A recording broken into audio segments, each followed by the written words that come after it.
Hey everybody. Today we're dealing with the dreaded git merge conflict. My guess is if you're watching this video, you've encountered one of those conflicts, you're here for some help, I've got you covered. If you just stumbled on this vid and are just interested in learning about git branches and merges more generally before dealing with conflicts, I've got a vid about that. I'll throw a link up top, you should start there. So I'm in a situation where I have a very simple script, test script, that just produces a simple bar chart for the cuts of different diamonds in the diamonds data set. And I've created a Git repository that has a couple of different branches. I'll go down to the Git pane and click on the little clock here to get to my history pane. And I just want to show you what's going on here. So basically, in my initial commit, I did this code, but then realized after I saved and committed that I hadn't loaded up tidyverse. So I went back, fixed that, added library tidyverse, committed, no problem at all. Unfortunately, during that time, a collaborator made a branch and made a slightly different change. So let me switch over to the collab branch. And you can see here that my collaborator worked on this file at the same time as I did. And instead of loading tidyverse, just loaded ggplot2. And they saved that and committed it. Now what we want to do at some point later on is to merge these two back together. And we're going to get that conflict. Let's see how that works.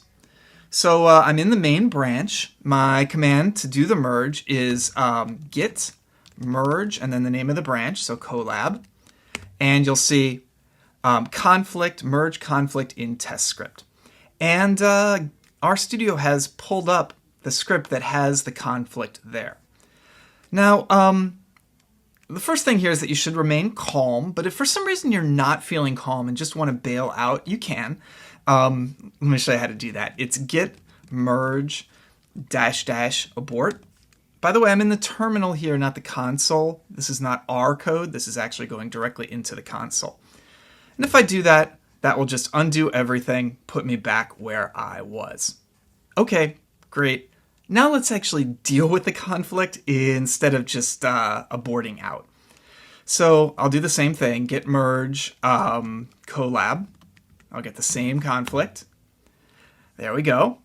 Okay, so now let's actually look at the script that R has given us, or rather that Git has given us. All right, so we have some less than signs and then the word head. This is the version of the code that we have in the branch that we're actually in. Then we have some equal signs, and then we get the version of the code from the branch that we're trying to merge from. So in this case, it's collab. And that ends with the greater than signs and then the name of that other branch. Notice that only the conflicting lines are included here. Basically, what's happening here is that Git is trying to tell you that you need to edit this file, decide which version of these that you want, or you could just write something entirely new. And then you just save it and commit it again. So let's see here. Let's decide that library tidyverse was overkill.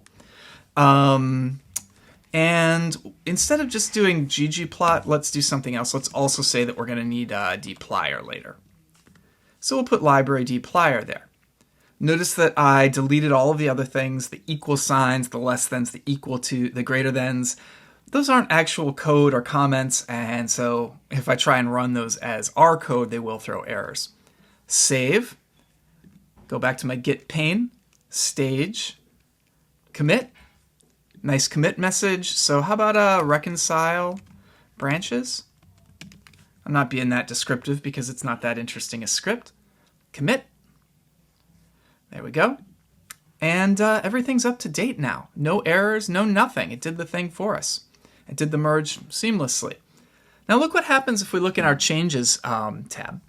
Under the collab branch, all we see is load ggplot after the initial commit. It looks just like it did before. If we go down to the main branch, however, if we check that out, look at the little roadmap. From the initial commit, we can see the branch that comes off where collab wanted to load ggplot2. In the main branch, we have library tidyverse there. And then finally, we have the merge commit where we are reconciling the branches. And you can see how that was done. Overall, we see these two different paths diverging and then coming back together. So even though we just did it felt like we were just doing a regular commit, it actually did do a merge. The last thing I want to do is actually delete this collab branch, which I'm no longer going to need. All the changes have been merged back in successfully. The conflict has been resolved. So going back to my terminal, I want git branch -d for delete, and then the name of the branch, so collab, and that should do it. If I refresh down here in my git pane, I can see that I no longer have a collab branch. Well, there you go. May all of your merges go smoothly, and when they don't go smoothly, at least now you're equipped to deal with them.